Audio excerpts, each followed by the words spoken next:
Blender 3D character animation series में हम लोग सीखने वाले हैं आप इस तरह का एनिमेटेड शॉर्ट फिल्म या फिर इससे भी बेहतर फिल्म्स कैसे बना सकते हो, वही ब्लेंडर में कम्प्लीटली फ्री।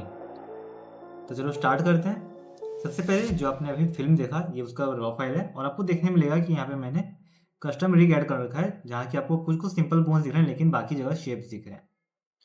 तो इस सीरीज के एंड होते होते आप भी इस तरह का कंट्रोल्स बनाना सीख जाओगे कि हम लोग कस्टम कंट्रोल्स कैसे बनाते हैं और किसी भी टाइप का एक्शन जो भी आपको अपने कैरेक्टर में ऐड करना रहेगा वो आप कैसे ऐड कर सकते हो। तो हम लोग बहुत ही ज़्यादा बेसिक चीज़ों पे नहीं जाने वाले, हम लोग फोकस करेंगे हमारे एनिमेशन और रिगिंग पे। तो स्टार्ट करते हैं। सबसे पहले आज की वीडियो में हम लोग देखने वाले हैं अगर आपको एक एनिमेटेबल कैरेक्टर बनाना है तो उसके लिए आपको किस तरह का टोपोलॉजी बनाना रहेगा, क्योंकि एक नॉर्मल मॉडल बनाना और एक एनिमेटेड लाइक कैरेक्टर बनाना अलग रहता है। तो बेसिक पार्ट्स को मैंने स्किप कर दिया, हम लोग डायरेक्टली मॉडलिंग से स्टार्ट नहीं करेंगे, मैंने ऑलरेडी कैरेक्टर मॉडल कर रखा है।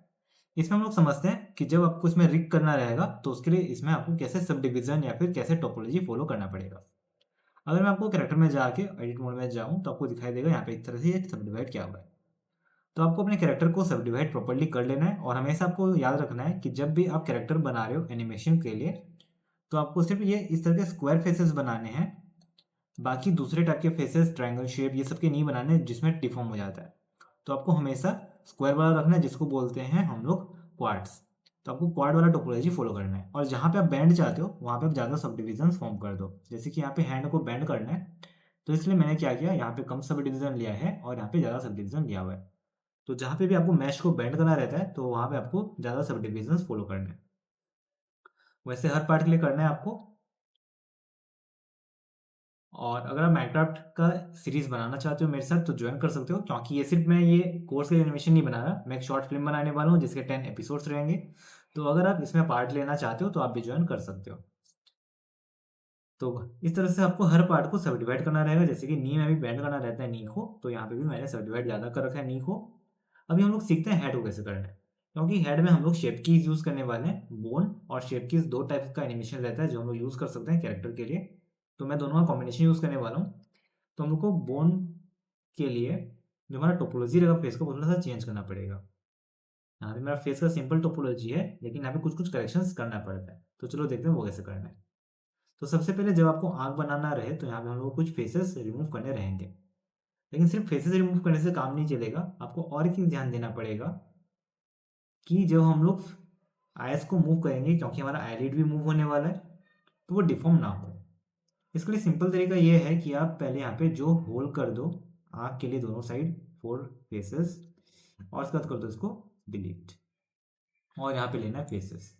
ये होल तो हो गया, लेकिन जब मैं इस मैश को डिफॉर्म करूंगा आई को ब्लिंक करने के लिए कुछ भी तो इसमें आपको प्रॉब्लम आएगा। इसका एक सिंपल सा सॉल्यूशन है, आपको जाना है वर्टेक्स मोड और जो कॉर्नर वाले वर्टेक्स हैं चारों उसको सिलेक्ट करना है और क्लिक करना रहेगा डिलीट।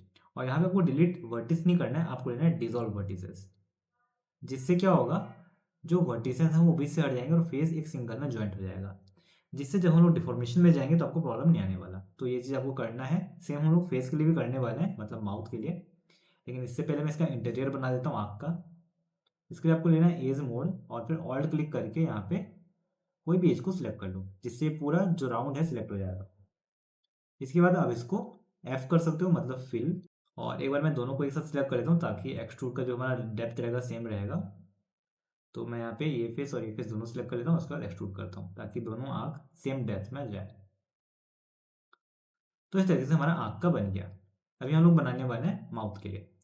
तो इसलिए मैं सिंपल कैरेक्टर चुना क्योंकि ये इजी रहता है। अगर आप कॉम्प्लिकेटेड कैरेक्टर जाओगे जैसे ह्यूमनएड कैरेक्टर तो उसमें आपको और भी ज़्यादा सब डिवीजन का और फिर आपके टोपोलॉजी का बहुत ज़्यादा ध्यान देना पड़ता है। तो अभी हम लोग स्टार्ट करते हैं नॉर्मल कैरेक्टर से। अगर आपको रिक्वायरमेंट रहेगा एडवांस का तो मैं एडवांस भी ले आऊँगा, बस कमेंट कर देना।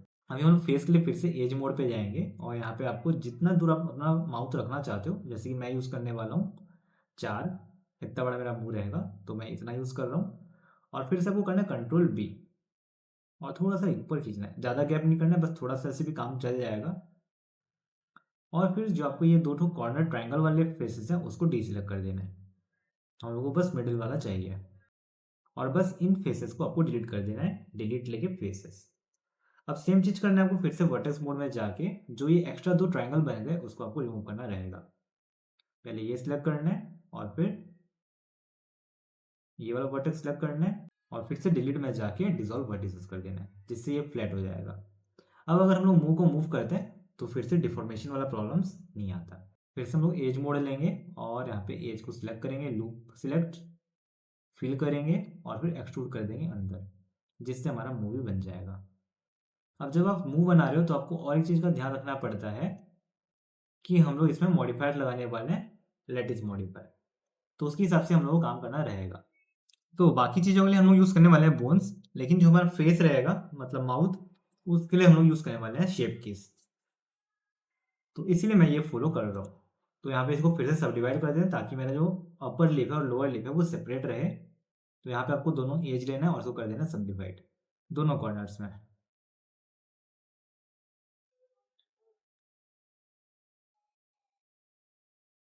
अब जब आपका ये काम हो जाए तो आपको असाइन करना रहेगा वर्टेक्स ग्रुप, क्योंकि जब हम लोग लेटेस्ट मॉडिफायर लगाएंगे तो वो वर्टिसेस के हिसाब से काम करता है, मतलब हमारा जो वर्टेक्स ग्रुप रहेगा उसके हिसाब से काम करेगा।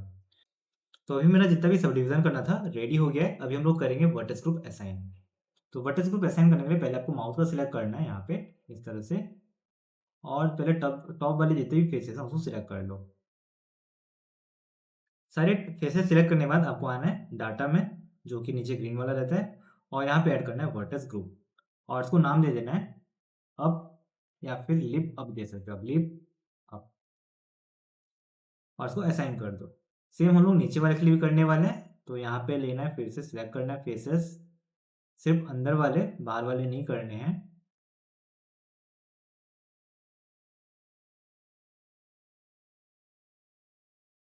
और इसको भी आप एक नया ग्रुप असाइन कर दो, इसका नाम दे दो लिप लो,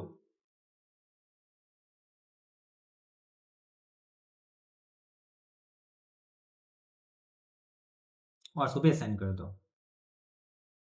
तो हमारा जो मेन कैरेक्टर का था वो रेडी हो गया है। अभी हम लोग क्या करेंगे, इसमें लगाने वाले हैं आर्मेचर।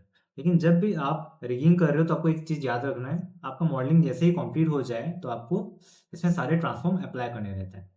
और जब भी आप अपना मॉडल बना रहे हो तो आपको हमेशा सेंटर में रख के बनाना है वर्ल्ड के ओरिजिन पॉइंट में, ताकि जब आप इसको असाइन करोगे या फिर अप्लाई करोगे स्केल्स और इसमें आर्मेचर लगाओगे तो इसका आर्मेचर का पोजीशन और जो मैथ का पोजीशन है वो डिफरेंट नहीं होगा, एक पर्टिकुलर एरिया पे रहेगा।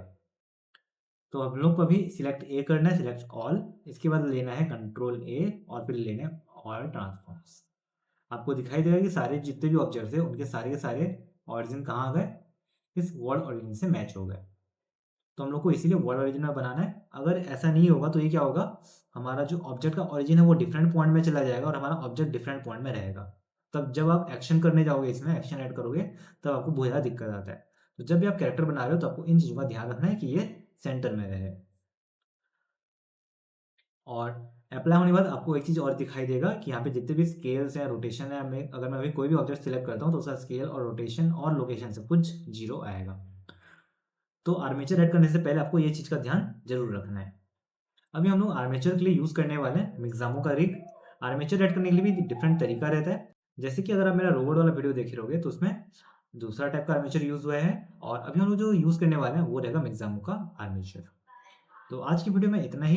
नेक्स्ट वीडियो में हम लोग सीखेंगे कि डिफरेंट टाइप के आर्मेचर कैसे यूज़ करते हैं, जैसे कि रिगिफाई का आर्मेचर कैसे यूज़ होता है, मिक्सामो का, और अगर आपको खुद से नया जनरेट करना रहेगा तो वो कैसे कर सकते हैं। तो मिलते हैं अगले पार्ट में। अगर आप अभी तक सब्सक्राइब नहीं किया है तो सब्सक्राइब कर लो ताकि आपका अगला पार्ट मिस ना हो।